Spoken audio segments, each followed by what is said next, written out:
हमने अपनी पिछली क्लास में क्या पढ़ा था? तो हमने अपनी पिछली क्लास में क्रॉप प्रोडक्शन और मैनेजमेंट के बारे में समझा था। और उसमें हमने क्या समझा था? उसमें हमने समझा था क्रॉप्स के बारे में समझा था, एग्रीकल्चरल प्रैक्टिसेस के बारे में समझा था, और खरीफ क्रॉप और रबी क्रॉप्स के बारे में भी समझा था ना।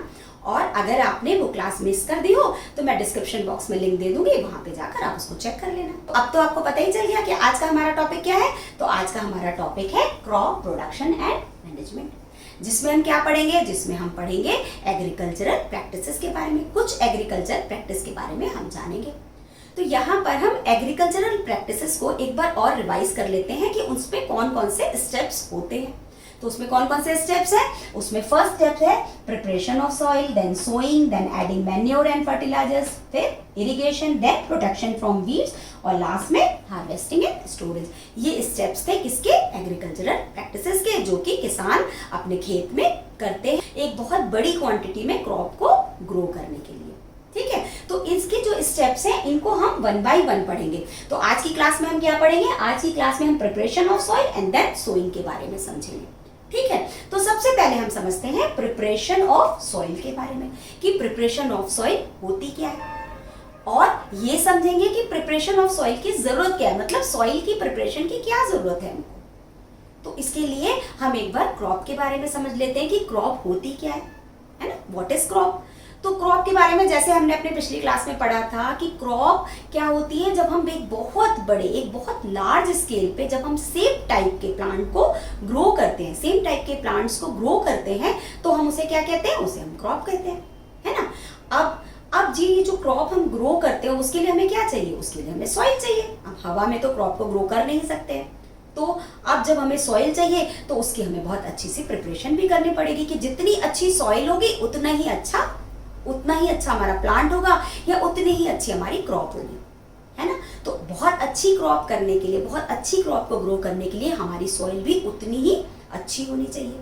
तो ये बात तो आपको समझ में आ गई कि सॉइल को प्रिपेयर क्यों करना चाहिए, क्योंकि क्रॉप जो है वो सॉइल में लगती है। अब सेकेंड पॉइंट क्या है? सेकेंड पॉइंट ये है कि अब जैसे आप समझ लो कि जब आप घर में रहते हो या जब आप खाना खाते हो, ब्रेकफास्ट करते हो, लंच करते हो, डिनर करते हो, तो आपकी मम्मा लोग आपसे क्या कहते हैं? हेल्दी फूड खाओ, है ना, दूध पियो बहुत ज्यादा, एग्स खाओ, फ्रूट्स और वेजिटेबल्स खाओ। तो ऐसा क्यों कहती हैं?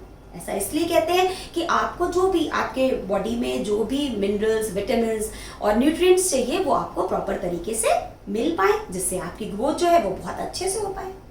तो इसी तरीके से जो प्लांट्स हैं उनको भी बहुत अच्छी तरीके से न्यूट्रिएंट्स चाहिए, ये मिनरल्स चाहिए उनको, है ना, उनको भी प्रॉपर उनकी ग्रोथ होने के लिए ये सारे न्यूट्रिएंट्स चाहिए। तो वो कहाँ से मिलेंगे? वो उन्हें कहाँ से मिलेंगे? वो उन्हें सॉइल से मिलेंगे।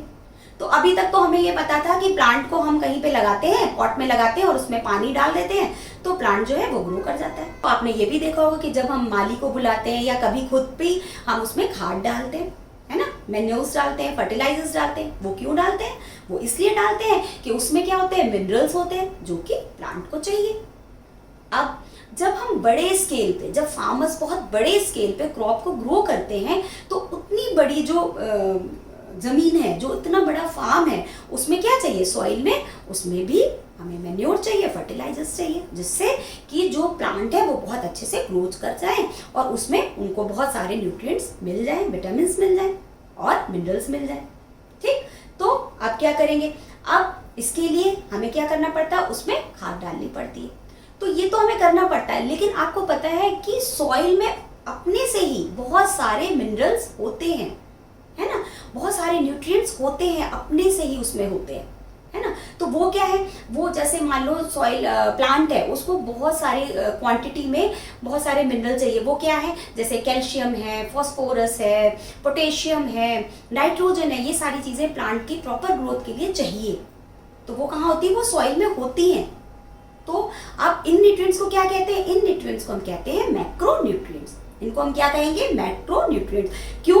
क्योंकि ये बहुत ज्यादा क्वांटिटी में प्लांट को चाहिए। तो इसी तरीके से प्लांट को कुछ कम क्वांटिटी में भी न्यूट्रिएंट्स चाहिए, और वो कौन से हैं? वो जैसे हैं आयरन है, फिर जिंक है, इस टाइप के बहुत सारे माइक्रो न्यूट्रिएंट्स, मतलब वो कम क्वांटिटी में चाहिए तो उसे माइक्रो न्यूट्रिएंट्स कहते हैं। अब ये सारे जो न्यूट्रिएंट है वो कहाँ है? सॉइल के अंदर। अब वो सॉइल के अंदर है, इसका मतलब वो जो न्यूट्रिएंट है वो प्लांट उसको एब्जॉर्ब करेगा। तो आप ऐसे समझो कि मान लो मेरा हमारे पास एक बहुत बड़ा सा लैंड का टुकड़ा है या बहुत बड़ा खेत है, उसमें हमने क्रॉप उगाई, हमने ग्रो की वीट की। ठीक, तो फर्स्ट टाइम पे हमारे उसमें क्या था, हमारे जो फार्म थे, खेत थे, उसमें क्या था, उसमें बहुत सारा न्यूट्रिएंट्स थे, उसमें बहुत सारे न्यूट्रिएंट्स थे। तो जब हमने पहली मान लो हमने वीट की क्रॉप ग्रो की, तो उसने जो वीट की क्रॉप थे उसने सारे न्यूट्रिएंट ले लिए। लेकिन जब हमने सेकेंड टाइम वीट की क्रॉप को ग्रो किया तो क्या देखा कि जो हमारी क्रॉप थी वो बहुत अच्छे से ग्रो नहीं कर पाई। क्यों? वो इसलिए हुआ कि जो हमने फर्स्ट टाइम वीट की क्रॉप को ग्रो किया था तो उस क्रॉप ने सारे न्यूट्रिएंट्स को ले लिया, है ना। तो अब जब ले लिया तो सेकेंड टाइप में जो वीट की क्रॉप थी उसमें कम न्यूट्रिएंट मिले, तो वो अच्छे से ग्रो नहीं कर पाए। तो अब हमें क्या करना पड़ता है, एक तो है कि हम इसमें मैन्योर्स या फर्टिलाइजर्स डालते हैं, वो सारे न्यूट्रिएंट्स डालते हैं, वो सारे मिनरल्स हम उसमें सॉइल के अंदर डालते हैं। और दूसरा क्या होता है जो सॉइल है, अभी हमने पढ़ा था ना कि अपने पिछली क्लासेस में, छोटी क्लासेस में पढ़ा था कि जो सॉइल है उसकी बहुत सारी लेयर्स होती है ना। एक टॉप सॉइल होती है जिसके अंदर ह्यूमस होता है, जैसे सबसे पहले ओ होराइजन है, फिर टॉप सॉइल है, फिर बी होराइजन है, पढ़ा था ना। सब सॉइल होती है, तो सबसे ऊपर वाली जो टॉप लेयर है उसमें क्या होता है, उसमें ह्यूमस होता है। ह्यूमस क्या है? ऑर्गेनिक मैटर है। ऑर्गेनिक मैटर मतलब dead and decaying parts of plants and animals होता है ना। तो सबसे ऊपर वाली लेयर में क्या है? ह्यूमस है। अब उसमें क्या किया, हमने अपनी क्रॉप को ग्रो कर दिया। तो उस वाली जो क्रॉप थी उसने क्या की, वो सारे जो ह्यूमस, जो ऑर्गेनिक मैटर था, जो न्यूट्रिएंट्स थे उसने ले लिए। अब उसके नीचे वाली लेयर में भी थोड़े थोड़े न्यूट्रिएंट्स होते हैं, मतलब सबसे ऊपर वाली लेयर में तो बहुत ज्यादा है, लेकिन उसकी नीचे वाली लेयर में भी न्यूट्रिएंट्स है। तो प्लोइंग के थ्रू हम क्या करते हैं, सॉइल को ऊपर नीचे कर देते हैं। तो ऊपर वाली सॉइल नीचे चली गई और नीचे वाली सॉइल में जो न्यूट्रिएंट्स थे वो ऊपर आ गए। तो उससे क्या हुआ, ये न्यूट्रिएंट्स जो प्लांट को फिर से मिल जाएंगे, जो नई क्रॉप हम ग्रो करेंगे तो उसको मिल जाएंगे। एक तो हम क्या करेंगे, एक हम उसमें मैन्योर डालेंगे, फर्टिलाइजर्स डालेंगे, न्यूट्रिएंट अलग से हमने डाला, और एक जो मिट्टी के अंदर ऑटोमेटिक जो न्यूट्रिएंट्स हैं उसे हमने क्या किया, नीचे वाले को हम सॉइल को ऊपर कर दिया, तो वहां पे जो न्यूट्रिएंट्स थे वो क्रॉप को मिल जाएंगे। तो ये भी एक काम है किसका, प्लोइंग का। एक इंपॉर्टेंस है प्लोइंग की। ठीक, थर्ड इंपॉर्टेंस जो है वो ये है कि जो सॉइल है उसको क्या करते हैं, प्लोइंग के थ्रू लूजन, ढीला करते हैं। अब ढीला क्यों करते हैं? अब ढीला इसलिए करते हैं कि जब हम जो सॉइल पार्टिकल्स हैं उनको हम जब दूर दूर करेंगे तो उनके बीच में स्पेस आ जाएगा। सॉइल पार्टिकल्स के बीच में, मान लो ये सॉइल पार्टिकल्स हैं और इनके बीच में ऐसा स्पेस आ गया, तो जो ये स्पेस है यहाँ पे क्या आ जाएगी, यहाँ पे एयर आ जाएगी। ठीक, तो ये एयर किसके लिए यूजफुल है, जो प्लांट हम उसके अंदर ग्रो करेंगे, जो प्लांट हम उसमें, जो सीड हम उसमें डालेंगे, उसके लिए वो एयर बहुत इंपॉर्टेंट है। ठीक, तो इसलिए भी हम इसको आगे और डिटेल में पढ़ेंगे। तो इसलिए हम इसको क्या करते हैं, इसको लूजन करते हैं। ठीक है, कि एयर का सर्कुलेशन बहुत अच्छे से आ जाए। तो ये तो बात होगी। और दूसरा क्या है, दूसरा ये है कि जब हम इसमें प्लांट लगाएंगे तो जो इसकी रूट्स है प्लांट की, वो बहुत अच्छे से एयर को, ऑक्सीजन को ले लेंगे, जिससे कि वो रेस्पिरेशन हो सके एयर में, जो जिससे कि रूट में रेस्पिरेशन हो सके और प्लांट जो है बहुत अच्छे से ग्रो कर सके। तो ये तो हो गया प्लाइंग और टिलिंग। प्रिपरेशन ऑफ सॉइल का फर्स्ट स्टेप क्या है, अब यहाँ पे हम समझ लेते हैं स्टेप के थ्रू कि प्रिपरेशन ऑफ सॉइल का फर्स्ट स्टेप क्या है। फर्स्ट स्टेप है इसका प्लॉइंग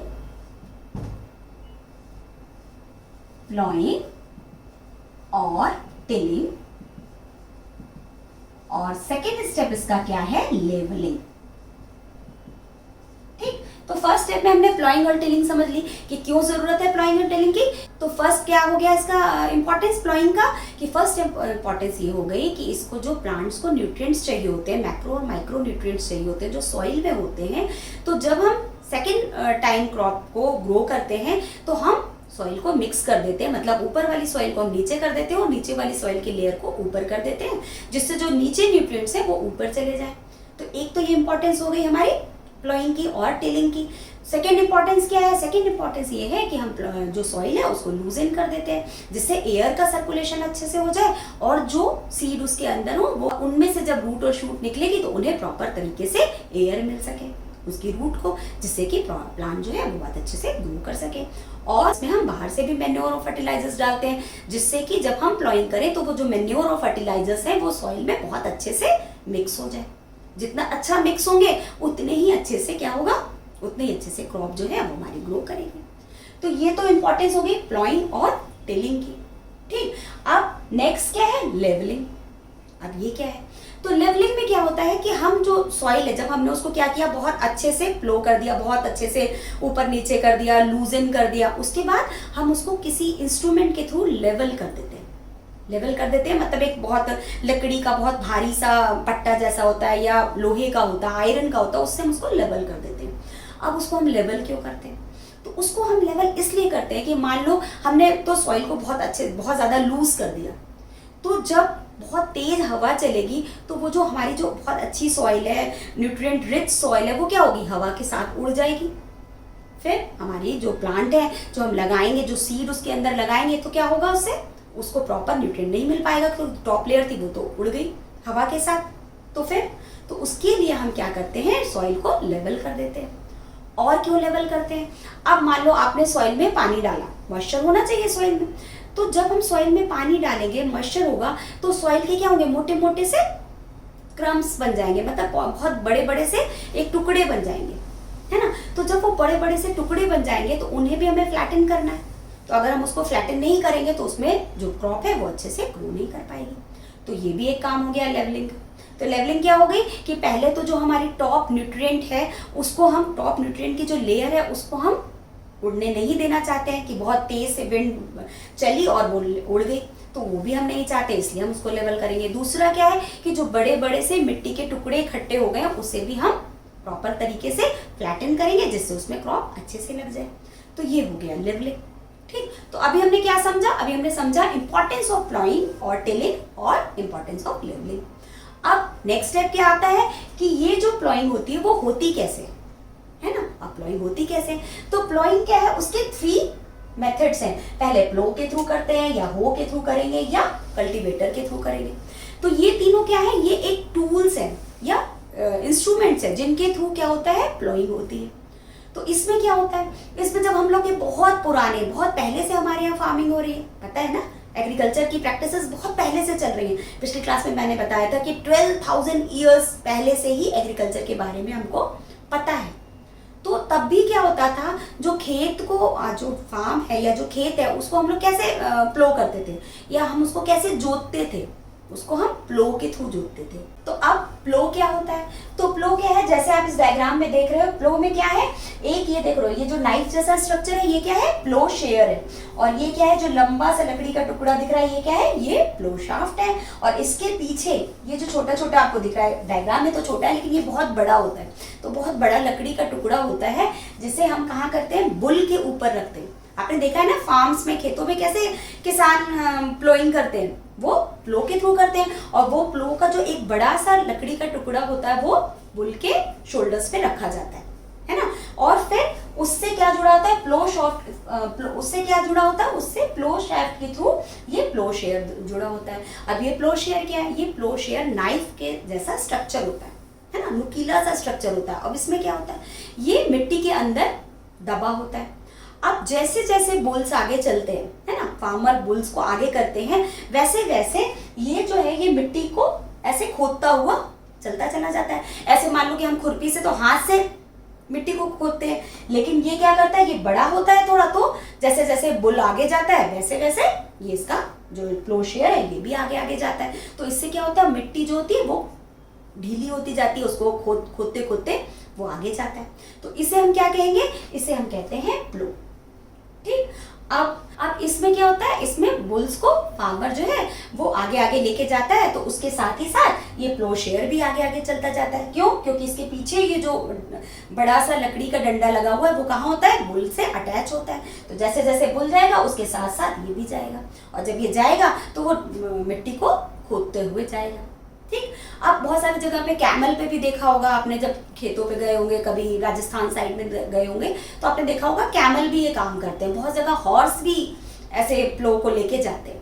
ठीक है, तो ये क्या होगा, ये ट्रेडिशनल प्रैक्टिस है जो बहुत पहले से चली आ रही है। ठीक, इसी तरीके से हो क्या, फावड़ा देखा है आपने कि सामने सड़कों पे भी देखा होगा कि मजदूर है फावड़ा चलाते हैं। एक चौड़ा सा उसमें लोहे का ब्लेड होता है और उसके पीछे एक लकड़ी लगी होती है। तो वो क्या है, वो हो है, तो उससे भी जो फार्मर्स है उससे भी प्लोइंग करते हैं, मतलब सॉइल को लूजन करते हैं। अब लास्ट क्या है, कल्टीवेटर। अब ये कल्टीवेटर क्या है, तो कल्टीवेटर क्या होता है, ये एक मशीन के थ्रू, मतलब जैसे ट्रैक्टर, हम जब ट्रैक्टर चलाते हैं तो उसके पीछे ये कल्टीवेटर यूज करते हैं। अब इस कल्टीवेटर का क्या यूज है, इस कल्टीवेटर में क्या होता है, जैसे ऐसा प्लो है, इसी टाइप के बहुत सारे प्लो शेयर लगे रहते हैं। जैसे ये प्लो शेयर है ना, प्लो में यहाँ पे लकड़ी के एक टुकड़े पे प्लो शेयर लगा है, लेकिन उसमें क्या होता है, उसमें ट्रैक्टर के पीछे बहुत सारे प्लो शेयर लगे होते हैं, मतलब चौड़े चौड़े इसके स्टील के ब्लेड से, आयरन के ब्लेड से लगे होते हैं। तो जब ट्रैक्टर आगे चलता है तो उसके संग वो प्लो शेयर भी आगे चलते हैं, और बहुत सारे होते हैं। तो ये क्या करता है, ये टाइम को बहुत सेव करता है। क्यों, क्योंकि इसमें बहुत सारे ब्लेड्स लगे होते हैं, बहुत सारे प्लो शेयर लगे होते हैं। तो जब ट्रैक्टर आगे जाता है तो प्लो शेयर भी उसके संग जाते हैं, तो बहुत सारा लैंड एक बहुत कम टाइम में ही प्लो हो जाता है, मतलब प्लोइंग हो जाती है बहुत सारे लैंड की बहुत कम टाइम में। और इसमें क्या होता है, इसमें फार्मर की जो मेहनत है वो भी कम लगती है ना, उसका लेबर कम लगता है। तो ये बहुत ही अच्छा एक इंस्ट्रूमेंट है कल्टीवेटर, ठीक है। लेकिन ये क्या है, ये मॉडर्न टाइम में जब प्लोइंग की जाती है, अभी के समय पे जो प्लोइंग की जाती है, जिन फार्मर्स के पास अच्छे पैसे हैं वो कल्टीवेटर के थ्रू अपने खेतों को, अपने फॉर्म्स को प्लो कर लेते हैं। क्लियर, ये तो कुछ इंस्ट्रूमेंट हो गए, प्लो, हो और कल्टीवेटर, जो कि प्लोइंग और टिलिंग के लिए यूज किए जाते हैं, ठीक है। तो ये हमने समझ ली प्रिपरेशन ऑफ सॉइल की कैसे की जाती है, टिलिंग और प्लोइंग, और क्या इंपॉर्टेंस है टिलिंग और प्लोइंग की, और लेवलिंग ऑफ सॉइल की। क्लियर, तो ये हो गया हमारा फर्स्ट टॉपिक। अब नेक्स्ट किस पे आ गया, नेक्स्ट आ गए सोइंग पे। सोइंग का हिंदी मीनिंग क्या हुआ, बीजों को बोना, है ना। सीड्स की सोइंग का क्या मतलब है, बीजों को बोना। जब तक हम बीज को सो नहीं करेंगे तब तक उसमें से प्लांट कैसे निकलेंगे, तो सो करना है। अब इसका भी दो मेथड्स हैं, एक तो हो गया ट्रेडिशनल टूल और दूसरा क्या है, सीड ड्रिल। तो ये दो मेथड्स हैं। तो इसको समझने से पहले सबसे पहले हम ये समझेंगे कि हमें सीड्स पता कैसे चलेंगे, कौन से सीड्स अच्छे हैं और कौन से सीड्स खराब हैं। मान लो हमने खराब क्वालिटी के सीड्स को ग्रो कर दिया और बहुत बड़े लैंड पे ग्रो कर दिया, तो क्या होगा, हम जब फाइनली जब हमारी क्रॉप निकलेगी तो वो बहुत खराब होगी, फिर हमारी सारी मेहनत खराब हो जाएगी, है ना। हमने तो कोई भी सीड लाए मार्केट से और हमने उसको सो कर दिया और वो बेकार निकले, तो वो हमारी सारी क्रॉप खराब हो गई, हमारी सारी मेहनत खराब हो गई, हमारा टाइम खराब हो गया। तो इसके लिए हमें सीड को प्रॉपर तरीके से सेलेक्ट करना पड़ता है कि अच्छे सीड्स कौन से। तो फार्मर ये जानते हैं कि अच्छे सीड को कैसे सेलेक्ट किया जाता है। तो कैसे सेलेक्ट किया जाता है, तो उसमें क्या करते हैं कि हम एक टब ले लिया हमने, या एक ऐसा कुछ बर्तन ले लिया और उसमें हमने पानी भर दिया, ठीक है। और उसमें हमने क्या किया, बहुत सारे सीड्स को डाल दिया, ठीक है। कुछ सीड्स ये हैं और कुछ सीड्स यहाँ पर है, ठीक। ये कुछ नीचे हैं, बॉटम पे आ गए, और कुछ फ्लोट कर रहे हैं। इसका क्या मतलब हुआ, तो जो सीड बॉटम पे हैं, जो भी जिस भी बर्तन में आपने उस सीड को डाला है पानी में भर के, तो जो सीड बॉटम में है इसका मतलब क्या है, वो सीड हैवी है तो वो नीचे आ गए, और जो सीड हल्के हैं वो क्या हो गए, वो ऊपर आ गए, फ्लोट करने लगे। तो आप पूछोगे इसका क्या मतलब हुआ, कर रहे हैं। इसका मतलब ये हुआ कि जो अच्छे सीड हैं वो क्या होंगे, हमेशा हैवी होंगे और वो बॉटम में आ जाएंगे। लेकिन जो सीड खराब होंगे वो क्या होंगे, वो फ्लोट करेंगे। कैसे, जब भी किसी भी सीड को कोई मान लो फंगल इन्फेक्शन हो गया या बैक्टीरियल इन्फेक्शन हो गया या उसको कीड़े ने खा लिया, तो क्या होगा, सीड को अंदर से कीड़ा खा के उसको क्या करेगा, हॉलो कर देगा। तो जब किसी भी चीज को हॉलो कर देगा कीड़ा या वॉर्म या कोई भी इन्फेक्शन, तो वो क्या होगा, वो फ्लोट होके ऊपर तैरने लगेगा, है ना। तो इससे हमें पता चल गया कि अगर किसी सीड को कीड़े ने खाया है या उसमें इन्फेक्शन लगा है, तो वो जो खराब सीड है वो फ्लोट करेगा और जो अच्छा सीड है वो पानी में नीचे आ जाएगा। तो इससे हमने क्या किया, सीड को सिलेक्ट कर लिया।